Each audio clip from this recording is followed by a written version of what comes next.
Hi everyone, I'm Namrata. Welcome back to Chapter 2 Cinema, Season 2, the podcast where we lovingly overanalyze book to screen adaptations so you don't have to, or honestly, so I can sleep peacefully at night.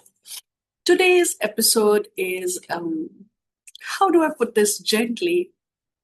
It's therapy, it's crime, it's dark comedy, and it's deep breaths. And let's hide this body now. Kind of energy. Yep, we are talking about Netflix Murder Mindfully, adapted from the German bestseller by Karsten Dusse. And let me just say, this might be the only adaptation where your life coach also accidentally teaches you how to become a very calm criminal.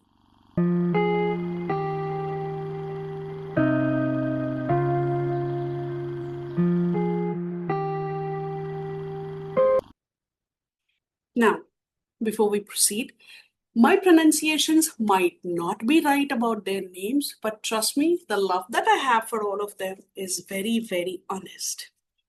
Whatever we are going to discuss, I promise you this review is going to be a spoiler free review where you will not have any spoilers.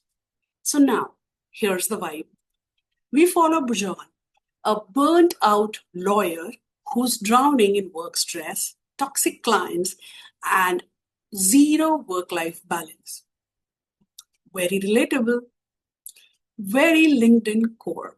His wife basically says, please go to therapy or I will file emotional divorce papers. So he joins a mindfulness workshop.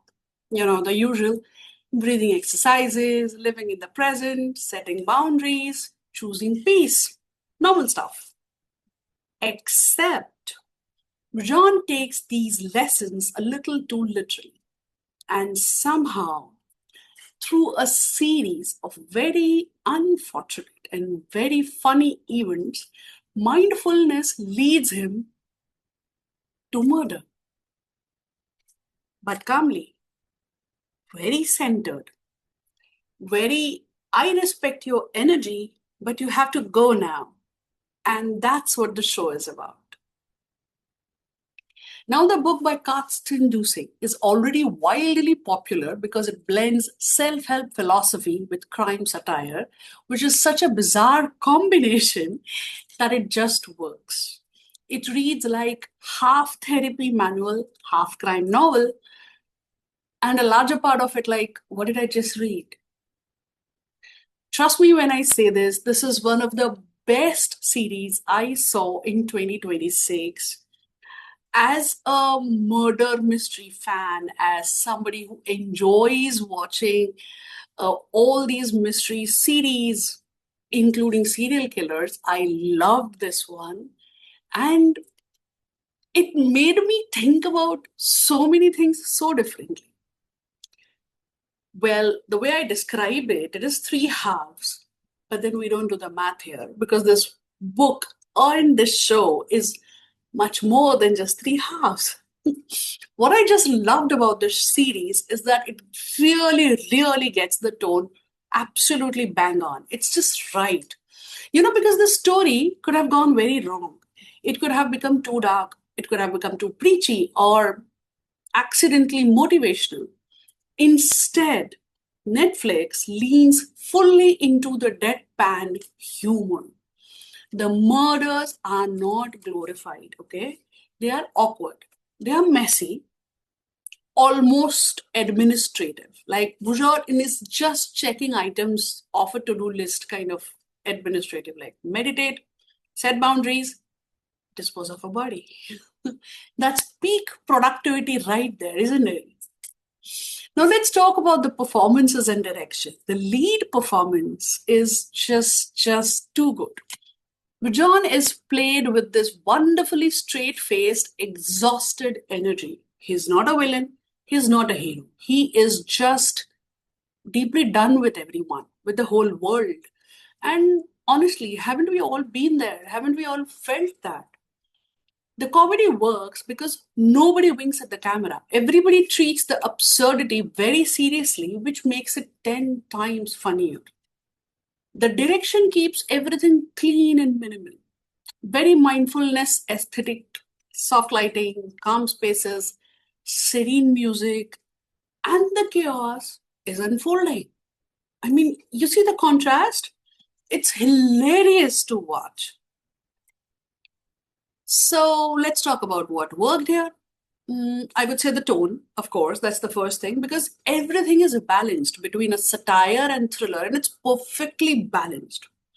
The internal monologue, which is huge in the book, is just superbly executed on screen, and it elevates the entire experience of this adaptation. The dry, sarcastic humor, perfect. Again, bang on, just there.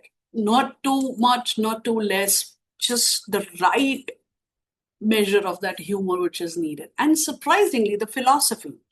Because beneath all the crime, there is this sneaky message about burnout and modern life. Like maybe we wouldn't fantasize about murder if capitalism let us log off on time. Just a thought. What didn't work? Tiny complaints, because we are fair here. Some side characters feel a bit underdeveloped compared to the book, and a few plot beats get simplified for pacing. But honestly, this series is juggling crime, comedy, mindfulness, TED Talk energy. It does pretty great at that. Fun trivia. A quick fun fact: the novel was such a hit in Germany that it spawned sequels and basically became a mini cultural phenomenon.